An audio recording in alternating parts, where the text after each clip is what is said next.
Hello ಸ್ನೇಹಿತರೆ, ಎಲ್ಲರಿಗೂ ನಮಸ್ಕಾರ. ಕಾವ್ಯ ಯೂಟ್ಯೂಬ್ ಚಾನಲ್ಗೆ ಎಲ್ಲರಿಗೂ ಸ್ವಾಗತ. ಈ ದಿನ ನಾನು ಇಡ್ಲಿ ಜೊತೆ, ಚಪಾತಿ ಜೊತೆ, ದೋಸೆ ಜೊತೆ, ಅನ್ನದ ಜೊತೆ, ಮುದ್ದೆ ಜೊತೆ ಹೊಂದ್ಕೊಂಡಾಗೆ ಇದು ಈರುಳ್ಳಿ ಚಟ್ನಿ ಮಾಡ್ತಾಯಿದ್ದೀನಿ. ಹೇಗೆ ಮಾಡೋದು ಮತ್ತು ಬೇಕಾದ ಪದಾರ್ಥ ತೋರಿಸ್ತೀನಿ. ಅದಕ್ಕಿಂತ ಮುಂಚೆ ನನ್ನ ವೀಡಿಯೋ ಸಬ್ಸ್ಕ್ರೈಬ್ ಮಾಡ್ಕೊಂಡಿದ್ರೆ ಹೀಗೆ ಸಬ್ಸ್ಕ್ರೈಬ್ ಮಾಡ್ಕೊಳ್ಳಿ. ಹಾಗೆ ಮೇಲಿರೋ ಬೆಲ್ ಬಟನ್ ಕ್ಲಿಕ್ ಮಾಡಿ, ಲೈಕ್ ಕೊಡಿ, ಶೇರ್ ಮಾಡಿ. ಈಗ ಬನ್ನಿ ಹೇಗೆ ಮಾಡೋದು ತೋರಿಸ್ಕೊಡ್ತೀನಿ. ನೋಡಿ, ಬೇಕಾದ ಪದಾರ್ಥ ತೋರಿಸ್ಕೊಡ್ತೀನಿ, ಹಾಗೆ ಮಾಡೋದನ್ನು ಹೇಗಂತ ತೋರಿಸ್ಕೊಡ್ತೀನಿ. ನಾನು ಕಲ್ಲರ್ಗೆ ಸ್ವಲ್ಪ ಬಾಡಿಗೆ ಮೆಣಸು ತೊಗೊಂಡಿದ್ದೀನಿ. ಹಾಗೆ ಈರುಳ್ಳಿ ಚಟ್ನಿ ಮಾಡ್ತಾ ಇರೋದಲ್ಲ, ನಾನು ನೋಡಿ ದಪ್ಪದು ಒಂದು ಈರುಳ್ಳಿ ತೊಗೊಂಡಿದ್ದೀನಿ. ನೀವು 2-3 ಬಳಸ್ಕೋಬೋದು. ನಾನು ಒಂದೇ ತೋರಿಸ್ತಾ ಇದ್ದೀನಿ. ನಾನು ಚಿಕ್ಕದಾಗೆ ಮಾಡ್ತಾ ಇರೋದು. ಸ್ವಲ್ಪ ಹಸಿ ಕರಿಬೇವು ಹಾಕೋದ್ರಿಂದ ಫ್ಲೇವರು ತುಂಬ ಚೆನ್ನಾಗಿರುತ್ತೆ. ನೋಡಿ, ಚಿಟಿಕೆ ಟೀ ಸ್ಪೂನು ಮೆಂತ್ಯ ತೊಗೊಂಡಿದ್ದೀನಿ. ಹಾಗೆ ಅರ್ಧ ಸ್ಪೂನು ಜೀರಿಗೆ, ಹುಣಸೆಹಣ್ಣು. ನೋಡಿ, ನಾನು ಸ್ವಲ್ಪ ನಿಂಬೆಹಣ್ಣು ಗಾತ್ರ ಹುಣಸೆಹಣ್ಣು ತೊಗೊಂಡಿದ್ದೀನಿ. ಇದು ಧನಿಯಾ, ಸ್ವಲ್ಪ ಚಿಟಿಕೆ ಧನಿಯಾ, ಸ್ವಲ್ಪ ಕಡಲೆಬೇಳೆ ಮತ್ತು ಉದ್ದಿನಬೇಳೆ, ಅದನ್ನು ಚಿಟಿಕೆ ತೊಗೊಂಡಿದ್ದೀನಿ. ಹಾಗೆ ಸ್ವಲ್ಪ ಬೆಳ್ಳುಳ್ಳಿ, ಖಾರಕ್ಕೆ ಅನುಗುಣವಾಗಿ ಒಣಮೆಣಸು ತೊಗೊಂಡಿದ್ದೀನಿ. ಖಾರ ಜಾಸ್ತಿ ತಿನ್ನೋದಾದರೆ ನೀವು ಇನ್ನೂ ಸ್ವಲ್ಪ ಬಳಸ್ಕೋಬೋದು.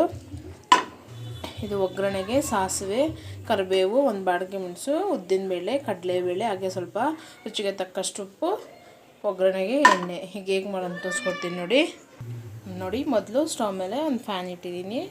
ನಾವು ಈರುಳ್ಳಿ ಮತ್ತು ಕಡಲೆಬೇಳೆ, ಧನಿಯಾ ಅದೆಲ್ಲ ಹುರ್ಕೋಬೇಕಲ್ಲ, ಅದರಿಂದ ಒಂದು ಅರ್ಧ ಸ್ಪೂನು ಎಣ್ಣೆ ಸೇರಿಸ್ಕೊಳ್ಳೋಣ. ಎಣ್ಣೆ ಕಾಯಿಲಿ. ಈಗ ನಾನು ಕಡಲೆಬೇಳೆ ಮತ್ತು ಧನಿಯಾ, ಉದ್ದಿನಬೇಳೆ ತೊಗೊಂಡಿದ್ದೇನೆ, ಅದನ್ನು ಸೇರಿಸ್ಕೊತೀನಿ. ಸ್ವಲ್ಪ ಹೊತ್ತು ಎಣ್ಣೆಯಲ್ಲಿ ಫ್ರೈ ಮಾಡ್ಕೊಳ್ಳೋಣ. ತುಂಬ ಚೆನ್ನಾಗಿರುತ್ತೆ ಈ ಈರುಳ್ಳಿ ಚಟ್ನಿ. ಈಗ ನಾನು ಇದನ್ನ ಸ್ವಲ್ಪ ಹೊತ್ತು ಚೆನ್ನಾಗಿ ಹುರ್ಕೊತೀನಿ ಎಣ್ಣೆಯಲ್ಲಿ. ಆಮೇಲೆ ನಾವು ಉಳಿದಿರೋ ಪದಾರ್ಥನ ಹುರ್ಕೊಳ್ಳೋಣ. ಈಗ ಇದನ್ನೆಲ್ಲ ಹುರ್ಕೊಳ್ಳೋಣ. ನೋಡಿ, ಇಷ್ಟಾದರೆ ಸಾಕು. ಈಗ ನಾನು ಒಣಮೆಣಸು ತೊಗೊಂಡಿದ್ದೆನಲ್ಲ, ಬಾಡಿಗೆ ಮೆಣಸು, ಒಣಮೆಣಸು, ಅದನ್ನು ಸೇರಿಸ್ಕೊತೀನಿ. ಈಗ ಅದನ್ನು ಎಣ್ಣೆದಲ್ಲೇ ಫ್ರೈ ಮಾಡ್ಕೊಳ್ಬೇಕು. ಹಾಗೆ ಸ್ವಲ್ಪ ಬೆಳ್ಳುಳ್ಳಿ ತೊಗೊಂಡಿದ್ದೆನಲ್ಲ, ಅದನ್ನು ಸೇರಿಸ್ಕೊತೀನಿ. ಚಿಟಿಕೆ ಮೆಂತ್ಯ, 1 ಸ್ಪೂನು ಜೀರಿಗೆ, ನೋಡಿ ಕರಿಬೇವು, ಈರುಳ್ಳಿ ತೊಗೊಂಡಿದ್ದಲ್ಲ, ಅದನ್ನು ಆ್ಯಡ್ ಮಾಡ್ಕೊಬಿಡ್ತೀನಿ ಈಗಲೇ. ಈಗ ಇದನ್ನೆಲ್ಲನೂ ಸ್ವಲ್ಪ ಹೊತ್ತು ಎಣ್ಣೆಯಲ್ಲಿ ಸ್ವಲ್ಪ ಈರುಳ್ಳಿ ಫ್ರೈ ಆಗೋಗಂಟ, ನೋಡಿ ಕಲರ್ ಚೇಂಜ್ ಆಗೋಗಂಟ ಈ ಥರ ಫ್ರೈ ಮಾಡ್ಕೊಳ್ಳೋಣ ಎಣ್ಣೆಯಲ್ಲಿ. ನೋಡಿ, ಚೆನ್ನಾಗಿ ಫ್ರೈ ಮಾಡ್ಕೊತೀನಿ. ನಾವು ಹಸಿ ಹಾಗೆ ಮಿಕ್ಸಿಗೆ ಹಾಕ್ಕೊಬಿಟ್ರೆ ಅದು ಅಷ್ಟು ಟೇಸ್ಟ್ ಚೆನ್ನಾಗಿರಲ್ಲ. ಈ ಥರ ಫ್ರೈ ಮಾಡೋದ್ರಿಂದ ಚಟ್ನಿ ತುಂಬ ಚೆನ್ನಾಗಿರುತ್ತೆ. ನೋಡಿ, ಎಲ್ಲನೂ ಹೊಂದ್ಕೊಳ್ಳೋದು ಚೆನ್ನಾಗಿ ಮಿಕ್ಸ್ ಮಾಡ್ಕೊತಾ ಇದ್ದೀನಿ. ಸ್ವಲ್ಪ ಹೊತ್ತು ಫ್ರೈ ಮಾಡ್ಕೊಳ್ಳೋಣ ಎಣ್ಣೆದಲ್ಲೇ. ನೋಡಿ, ಇಷ್ಟಾದರೆ ಸಾಕು. ನಾನೀಗ ಸ್ಟವ್ ಆಫ್ ಮಾಡಿಕೊಂಡು ಅದು ಹುಣಸೆಹಣ್ಣು ಸೇರಿಸ್ಕೊಬಿಡ್ತೀನಿ. ಈಗ ಇದನ್ನ ಒಂದು ಸ್ವಲ್ಪ ಮಿಕ್ಸ್ ಮಾಡಿಕೊಂಡು ಇದನ್ನು ಸ್ಟವ್ ಆಫ್ ಮಾಡಿಕೊಂಡು ಇದನ್ನೆಲ್ಲ ಒಂದು ಮಿಕ್ಸಿ ಬೌಲ್ಗೆ ಆ್ಯಡ್ ಮಾಡ್ಕೊತೀನಿ.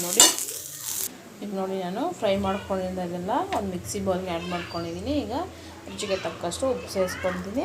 ನೀವು ನೋಡಿ ಆ್ಯಡ್ ಮಾಡ್ಕೊಳ್ಳಿ. ಈಗ ನಾನು ನೈಸಾಗಿ ಗ್ರೈಂಡ್ ಮಾಡ್ಕೊಡ್ತೀನಿ. ಸ್ವಲ್ಪ ನೀರು ಹಾಕ್ಕೊಂಡು ನಾನು ಈ ಥರನ ಗ್ರೈಂಡಾಗಿ ನೈಸಾಗಿ ಪೇಸ್ಟ್ ಮಾಡ್ಕೊಂಡಿದ್ದೀನಿ. ಈಗ ಇದಕ್ಕೆ ಒಗ್ಗರಣೆ ಕೊಡೋಣ ಬನ್ನಿ. ನಾನು ನೋಡಿ ಈರುಳ್ಳಿ ಮತ್ತು ಧನಿಯಾ, ಕಡಲೆಬೇಳೆ ಹುರ್ಕೊಂಡ್ರಲ್ಲ, ಅದಕ್ಕೆ ನಾನು ಸ್ವಲ್ಪ ಅದರಲ್ಲೇ ನಾನು ಒಗ್ಗರಣೆ ಹಾಕ್ಕೊತೀನಿ. ಈಗ ನಾನು ಬಿಸಿಗಿಟ್ಟಿದೆ. ಈಗ ಸ್ವಲ್ಪ 1 ಟೇಬಲ್ ಸ್ಪೂನ್ ಆಗೋಷ್ಟು ಆಯಿಲ್ ಸೇರಿಸ್ಕೊತೀನಿ ಒಗ್ಗರಣೆಗೆ. ಈಗ ಎಣ್ಣೆ ಕಾಯಿಲಿ. ನೋಡಿ, ಎಣ್ಣೆ ಕಾದಿದೆ. ಈಗ ನಾನು ಸಾಸಿವೆ ಆ್ಯಡ್ ಮಾಡ್ಕೊತೀನಿ. ಸಾಸಿವೆ ಚೆನ್ನಾಗಿ ಚಿಟಪಟ ಆಗಲಿ. ನೋಡಿ, ಸಾಸಿವೆ ಚಿಡಿತಾ ಇದೆಯಲ್ವ. ಈಗ ನಾನು ಕಡಲೆಬೇಳೆ, ಉದ್ದಿನಬೇಳೆ ಸೇರಿಸ್ಕೊತೀನಿ. ಇದು ಸ್ವಲ್ಪ ಹೊತ್ತು ಲೈಟು ಗೋಲ್ಡನ್ ಕಲರ್ ಬರೋವರೆಗೂ ಈ ಥರ ಎಣ್ಣೆಯಲ್ಲಿ ಫ್ರೈ ಮಾಡ್ಕೋಬೇಕು.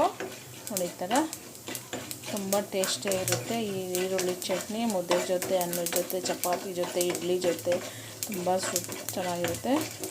ನೋಡಿ, ಈಗ ಇದು ಲೈಟಾಗಿ ಗೋಲ್ಡನ್ ಕಲರ್ ಬಂದಿದೆ. ಈಗ ನಾನು ಒಂದು ಬಾಡಿಗೆ ಮೆಣಸು ತೊಗೊಂಡಿದ್ದೀನಿ. ಈಗ ಲೋ ಫ್ಲೇಮಲ್ಲಿ ಇಟ್ಕೊಂಡು ಕರಿಬೇವು ಆ್ಯಡ್ ಮಾಡ್ಕೊಳ್ಳೋಣ. ಕರಿಬೇವು ಇಟ್ಕೊಂಡಿದ್ದೀನಿ. ಈಗ ನಾವು ರುಬ್ಬಿರೋ ಮಸಾಲೆನ ಆ್ಯಡ್ ಮಾಡ್ಕೊತೀನಿ. ಲೋ ಫ್ಲೇಮಲ್ಲಿ ಇಟ್ಕೊಳ್ಳಿ, ಇಲ್ಲಾಂದರೆ ಮಕ್ಕಕ್ಕೆ ತೆಗೆದುಬಿಡುತ್ತೆ. ನಾನು ಮಸಾಲೆ ಸೇರಿಸ್ಕೊಳ್ಳಿ. ನಿಮಗೆ ನೀರು ಬೇಕಾದರೆ ಆ್ಯಡ್ ಮಾಡ್ಕೊಳ್ಳಿ. ನಾನು ನೀರು ಬಳಸಲ್ಲ. ನಾನು ಈ ಥರ ಗಟ್ಟಿಯಾಗೆ ಮಾಡ್ಕೊತಾ ಇದ್ದೀನಿ. ನೋಡಿ, ನಾನು ಒಂದು ಸತಿ ಇದನ್ನೆಲ್ಲ ಈ ಥರ ಮಿಕ್ಸ್ ಮಾಡ್ಕೊತೀನಿ. ನೀವು ಕುದಿಸೋ ಅವಶ್ಯಕತೆ ಏನಿಲ್ಲ. ಈ ಥರ ಮಿಕ್ಸ್ ಮಾಡಿಕೊಂಡ್ರೆ ಸಾಕು. ಈಗ ಇದು ರೆಡಿಯಾಗಿದೆ. ನಾನು ಸ್ಟವ್ ಆಫ್ ಮಾಡಿಕೊಂಡು ಬೌಲ್ಗೆ ಸರ್ವ್ ಮಾಡಿ ತೋರಿಸ್ತೀನಿ. ನೋಡಿ, ಈರುಳ್ಳಿ ಚಟ್ನಿ ರೆಡಿಯಾಗಿದೆ. ನೀವು ಏನು ಜೊತೆನ ಸರ್ವ್ ಮಾಡಿಕೊಂಡು ಟೇಸ್ಟ್ ನೋಡಿ ಹೇಗೆ ಬಂತು ಅಂತ ಕಮೆಂಟು, ಲೈಕು, ಶೇರ್ ಮಾಡಿ. ಬಾಯ್.